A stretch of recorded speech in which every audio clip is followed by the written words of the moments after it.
You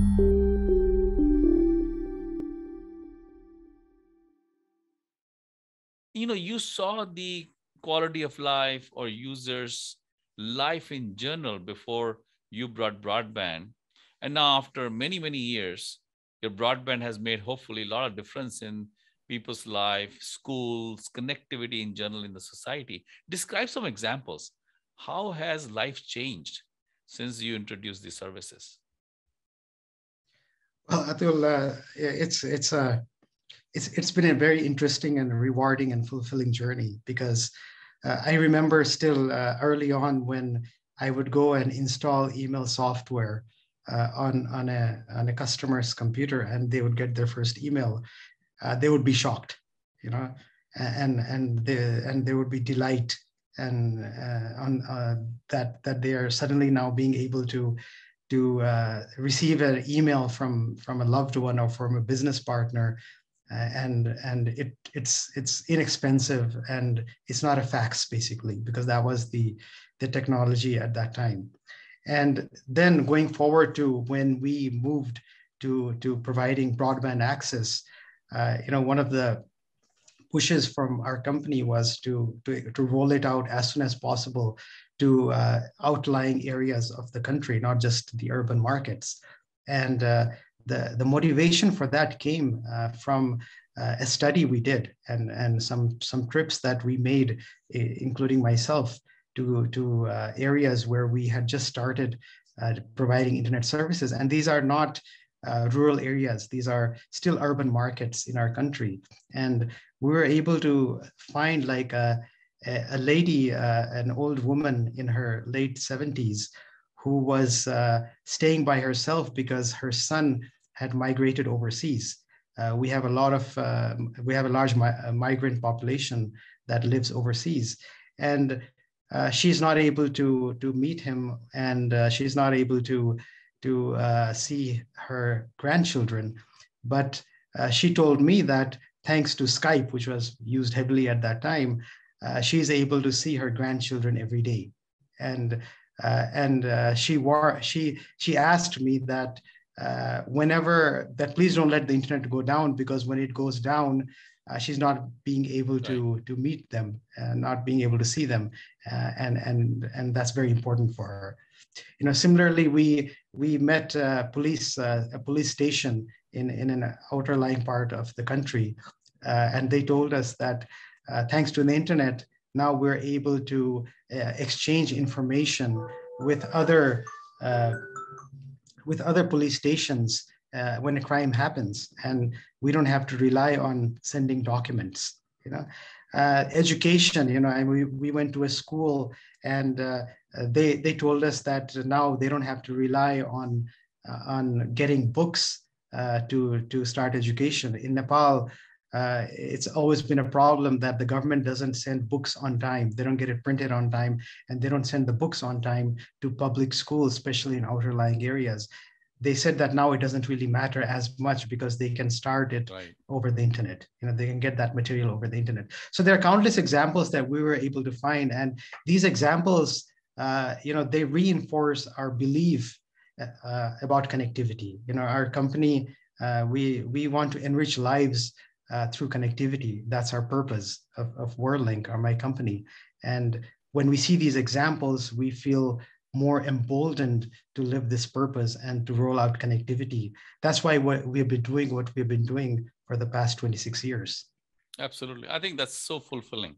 When we got Cambium started about 9-10 years back, the vision we set was connect the unconnected, people, places, and things. And in last 10 years or so, Cambium has now shipped 11 million radios to 175 countries, approximately connecting 125 million people. And I think applications and networks which you have created, it's a great example how entrepreneurs can really bridge that digital divide and bring quality of life to so many people's life. So my last question, Dileep, for you, how do you plan to grow, and how do you plan to keep your competitiveness? Because markets are pretty competitive in this space. So growth and competition, just give me kind of your strategies there, And how can Cambium help you in executing those strategies? Well, Atul, I'm fortunate that in Nepal, there's still a large unserved market, and until 2 years back, most people felt that that market would not need connectivity in the near future, but the pandemic has changed all of that. Suddenly, everybody wants connectivity. They realize that if they have connectivity during a pandemic, their children can still get educated, and for families, I think that that's paramount in Nepal. They can go without food, but they must make sure their kids are getting educated. So because of the pandemic, now we are under a lot of pressure to roll out our networks faster and faster and connect these markets, because they're not willing to wait, which means if we don't do it, somebody else will go and do it. So for the next 3-4 years, we don't see a challenge in terms of finding areas to grow. So we are looking forward to a tremendous growth actually in the next 3-4 years. Now, growing is one part, but how do we maintain quality at the same time? And that's where we are trying to use a lot more tools centered around data science, around AI and ML, to gather all this information in one place and analyze it and try to figure out who is having problems even before they report it to us. And we are procuring tools and also developing some in-house tools to help us with that. And I think your platforms really help us with that as well, your web-based platforms. So we are using those. And I have always believed that if we give high quality, and if we focus on quality, the customer will always stay with us.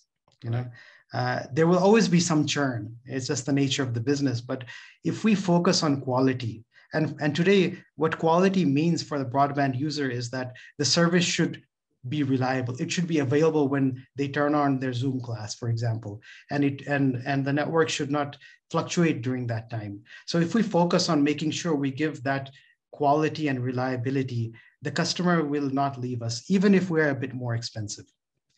In the past, I wasn't so sure of that, but today, because people realize the value and the importance of broadband, they're willing to pay that premium, provided we do deliver that extra quality that they need. Absolutely. So our strategy is to focus on quality and provide that to the customer. And we're also bringing in some more supplementary services along with broadband. For example, we already have an OTT IPTV platform that provides live TV and video on demand to our customers. We're coming out with a surveillance solution. A lot of houses and businesses need surveillance, and they want it to work on a centralized platform model rather than having individual cameras that cannot be remotely controlled. So we're coming out with that kind of platform for our customers. We're coming out with a centralized PBX, an IP PBX model for our enterprise customers.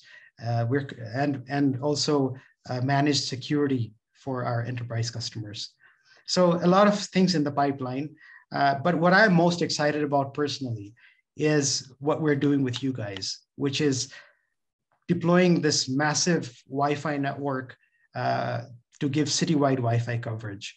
And why I'm excited about is that it really comes to our core values. It really comes to why we exist as a company, which is to connect everyone anywhere all the time. I strongly believe that if we deploy Wi-Fi on a citywide scale and make it work, that would really contribute, change their lives, because they would suddenly have high quality internet on their phones without having to worry that, oh, I may have used it too much today. What if I use it too much and I get overcharged by my carrier?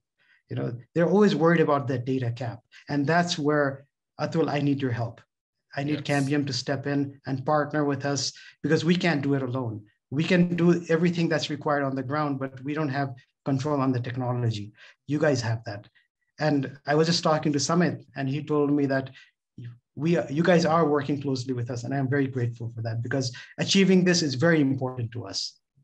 Totally understand. And I think One of the key things, Dileep, what you have created in Nepal, what it really proves is broadband is a lifeline, right, for everyone, especially post-COVID. And it's also clear that different communities, different countries will have different affordability and different architectures. I think in your case, just using Wi-Fi and turning that into a reliable network and making it affordable for lots of people is the right solution. And some of these solutions will be very applicable for lots of developing countries where people have, they can only afford low ARPU. And yet connectivity is very much necessary. So, we will keep innovating. We'll keep providing you lots of products, all managed from the cloud. And you guys keep offering, that affordable connectivity. So quality of life improves in these communities and people have this lifeline. So thank you so much, Dileep, and very proud for you to be one of our very key customers, and keep in touch and keep doing great work. Thank you. Thank you, Atil, and thank you for all the support that you and Cambium have extended to us over the years. It's really enabled us to reach those markets and serve those customers that otherwise would be beyond our reach. And so together, we have really transformed the lives of some of these people. And that's something we should all be very happy and proud about. Absolutely.